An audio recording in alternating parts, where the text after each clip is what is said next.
Hello there, this is Jesse Coffee. You may be wondering why I filmed this particular VHS surprise video in my room, even though one of the overhead lights is out. Well, I have a good excuse this time. I'm recording it out in broad daylight.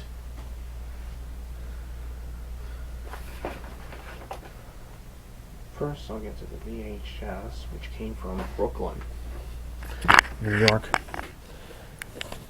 It's An Evening with Ray Charles on MCA Home Video. I already opened both tapes up in a prior recording. This tape is from 1989. Has widescreen of death printings down there. And it was printed during the 17th week of 1989. The vinyl LP that I got, I actually opened both of these. As I said, I opened both of these up in the prior recording of this video. It's a Canadian copy immediately the cutout bed, as evidenced by the holes, of the original motion picture soundtrack of Roadie. And there's one way you can tell it's a Canadian copy. Here's another.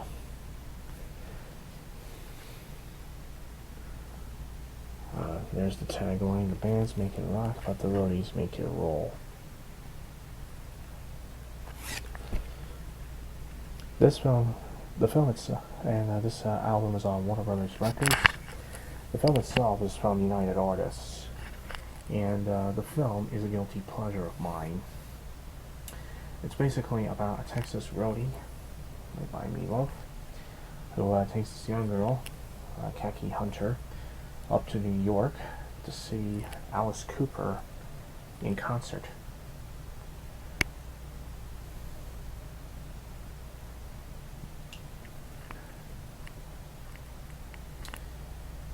It's basically a low concept film, but everyone involved in the movie seems to be aware of its low concept and nonetheless has a good time with it, right down to Art Carney from The Honeymooners. The original 39 episodes of The Honeymooners, that is, not the 2005 movie of that name, which I hope to get the 2005 VHS of, by the way, because that's extremely rare, but that's beside the point.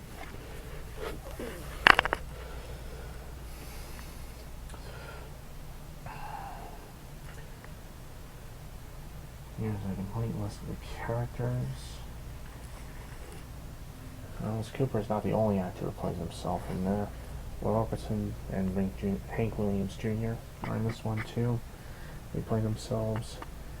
So there's Blondie, so there's Debbie Harry, and as for I can name one celebrity other celebrities in this. It's Soul Train host Don Cornelius, the late great host of Soul Train, and he plays a character named Muhammad Johnson, who attends. I need to watch the film again to figure out what role Muhammad Johnson is supposed to play in that story. If I remember correctly, he was a promoter. There are two other characters from the film. Now let me take out one of the albums. This is the record one. What's interesting about Canadian copies that are on the Warner labels, like Warner, Reprise, Atlantic, and Elektra, was that they have letter codes on the label that tell you which pressing plant a particular copy of the record came from. Like, this came from the Columbia plant, so that's why there's a C under the stock number. And if the record came from the Quality Records plant, it would be Q under the stock number.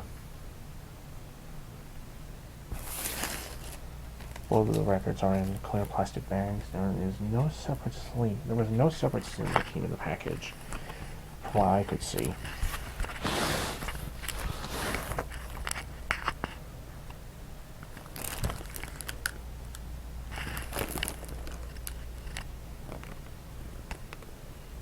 Hope you can see that.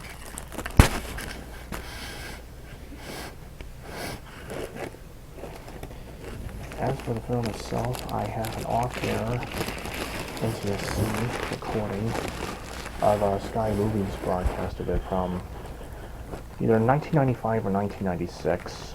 That has the original 1976 United Artists logo at the beginning.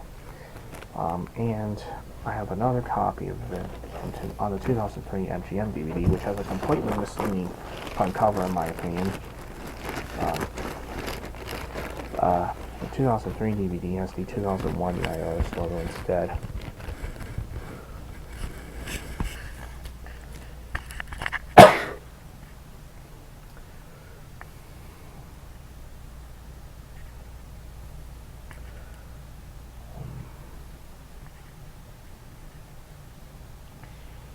I do hope that Kino Lorber puts this movie out on DVD or Blu-ray. Of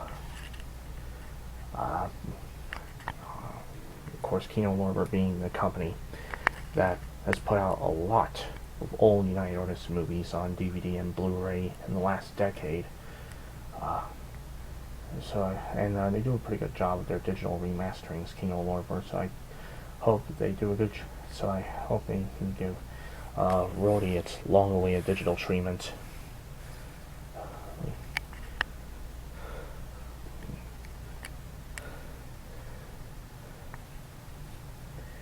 Alright, that's it for my vinyl LP and VHS surprise video.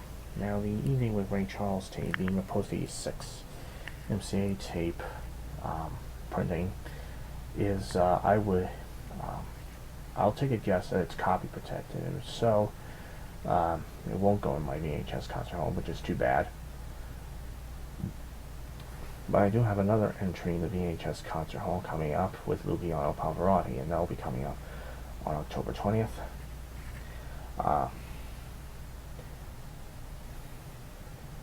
So I hope you enjoyed my vinyl LP and VHS surprise video, and I'll see you in my next video.